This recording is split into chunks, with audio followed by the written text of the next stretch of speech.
Hey everyone, this is Ibrahim. Welcome to my YouTube channel and Facebook page IB Vlogs. So নতুন একটা ভিডিওতে আপনাদের স্বাগতম। দেখতে পাচ্ছেন ককপিটটা দেখে যে কোন বাইকটা নিয়ে আমি বের হইছি। এটা হচ্ছে CF Moto NK250। এই বাইক নিয়ে আমি ফার্স্ট ইমপ্রেশন রিভিউ দেওয়ার পরে প্রচুর পরিমাণে কমেন্ট আসছিল যে ভাই বাইকটার ভালো মন্দ খারাপ দিকটা একটু তুলে ধরেন, যাতে আমরা যারা সামনে বাইক এটা কেনার চিন্তা ভাবনা করতেছি তারা একটু ডিসিশনটা সুন্দরভাবে নিতে পারি। ভালো মন্দ ব্যাপারটা তো আমি এখনো তুলে ধরতে পারলাম না, কারণ একটা বাইক তো 2-1 দিন চালানোর পরে এটা ভালো মন্দ বোঝা সম্ভব না। সো এই বাইকটা কিছুদিন রাইড করতে হবে আমার, অবশ্যই আমার নিজের আগে বুঝতে হবে, তারপরে সেটা আপনাদের সাথে শেয়ার করতে হবে। বাইকটা আমি রাইড করছি হচ্ছে 562 কিলোমিটার। এর মধ্যে আমি টুকটাক কিছু জিনিস পাইছি, যেহেতু 562 কিলোমিটারের মধ্যে আমি ওইরকম স্পিডিং করতে পারি নাই। সো হাই স্পিডিং এর ব্যাপারে কোনো মন্তব্য আমি এখন করতে পারতেছি না আপাতত।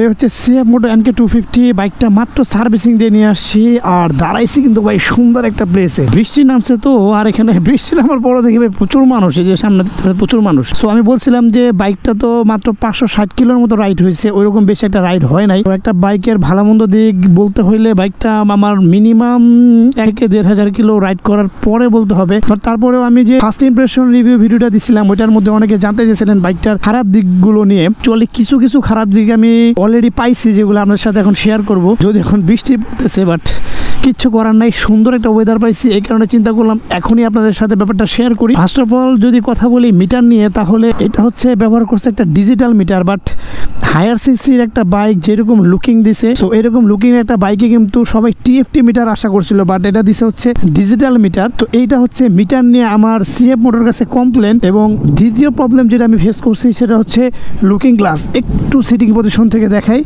তাহলে লুকিং গ্লাসটা বসার পরে মোটামুটি ওয়াইড অনেক বড় একটা লুকিং গ্লাস। লুকিং গ্লাসটা কিন্তু নট অ্যাডজাস্টেবল, মানে আমরা আগের যে বাইকগুলো ব্যবহার করতাম এগুলোতে দেখা যায় লুকিং গ্লাসটা আমরা মন মতো অ্যাডজাস্ট করতে পারতাম, বাট এটাতে কিন্তু আপনি মন মতো অ্যাডজাস্ট করতে পারতেছেন না। এই যে যতটুক দেখতেছেন আমি নাড়াইতেছি, শুধু ততটুকু অ্যাডজাস্ট করতে পারবেন, এই যে এতটুক, বাট আমার মন মতো আমি অ্যাডজাস্ট করতে পারতেছি না। সো এটা যেটা করতে হবে সেটা হচ্ছে এই যে উপরে নিচে কিন্তু পুরো ঘুরে, এইদিকে পুরো ঘুরাইতে পারেন আপনি, বাট এই যে উপরে নিচে এতটুকুই, বেশি করতে পারতেছেন না। সো লুকিং গ্লাসটাকে আপনি যখন ইচ্ছা তখন আপনি অ্যাডজাস্ট করতে পারবেন না, একবার ফিক্সড করে অ্যাডজাস্ট করে নিতে হবে। এই বাইকের 3 নাম্বার সমস্যা যেটা আমার কাছে মনে হয়েছে সেটা হচ্ছে হর্নের সুইচ। হর্নের সুইচটা যদি দেখাই, এই যে হচ্ছে হর্নের সুইচ। আমি যখন বাইকটা রাইড করবো তখন আমার হাতটা থাকবে, হ্যান্ড পজিশন থাকবে এই জায়গায়, আর হর্নটা কিন্তু অনেক দূরে, তার মানে আমার একবার আঙ্গুলের মাথায়।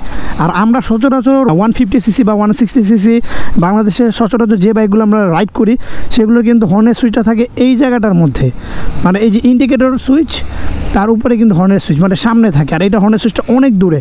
সো আপনি যদি হাতটা একেবারে এই পাশে আইনা রাখেন তাহলে কিন্তু হর্নটা আপনি দিতে পারতেছেন না।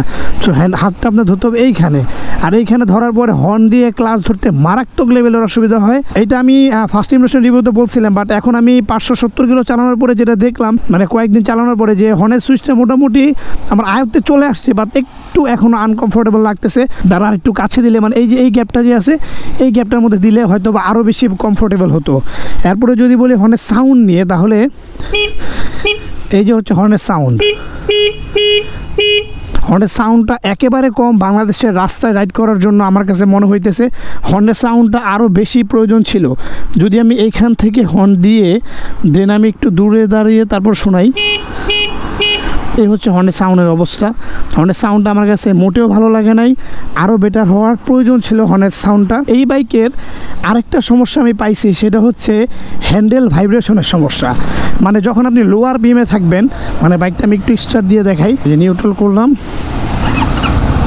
স্টার্ট দিলাম, স্টার্ট দেওয়ার পরে RPMটা যখন এই যে 3000-এর মধ্যে থাকে বা 4000-এর মধ্যে থাকে, হ্যান্ডেলটা কিন্তু ভাইব্রেশন করতেছে, প্রচুর লেভেলের ভাইব্রেশন করে হ্যান্ডেলটা। এটা আমার কাছে খুব বিরক্তিকর মনে হয়েছে। সো এই বাইকটা আপনি যদি ঢাকা সিটির মধ্যে রাইড করতে যান তাহলে এটা কমফোর্টেবল হবে না, কারণ ঢাকা সিটির মধ্যে রাইড করতে গেলে RPM আপনি কিন্তু ওইরকম হাই RPM-এ রাইড করতে পারবেন না, সিটির মধ্যে জ্যাম জট থাকে, এই কারণে আপনার কিন্তু লোয়ার RPM-এ রাইড করতে হবে। আর লোয়ার RPM-এ রাইড হ্যান্ডেল দুইটা প্রচুর লেভেলের ভাইব্রেশন করবে, আমার হাত প্রায় অবশ হয়ে যাওয়ার মতো অবস্থা হয়েছিল।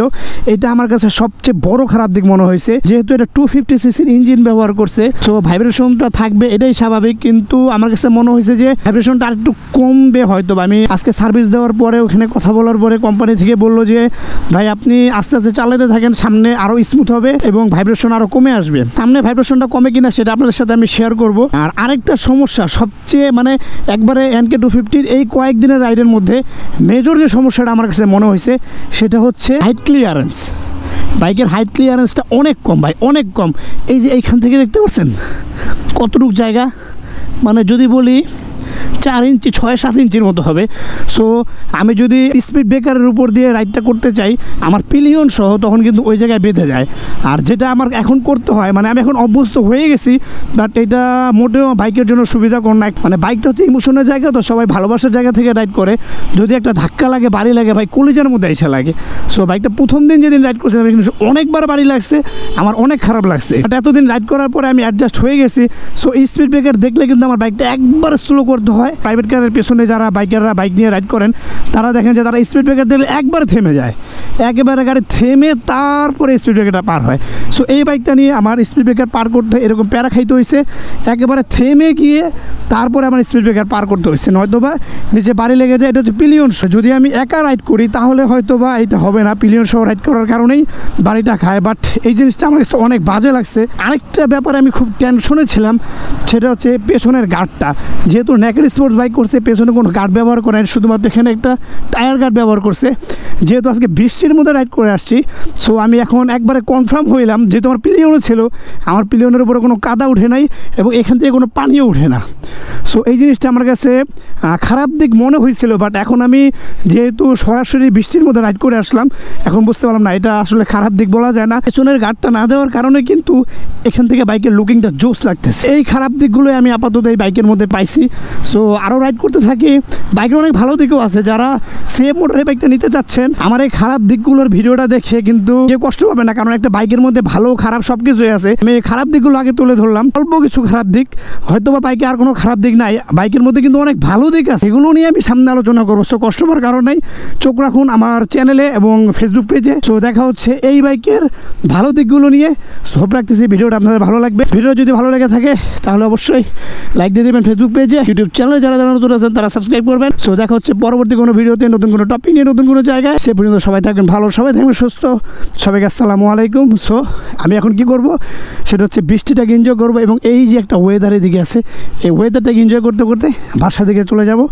সো হোপ রাখতেছি আপনারা সামনের ভিডিওটার জন্য অপেক্ষা করবেন। Tata, good bye, Ibrahim out.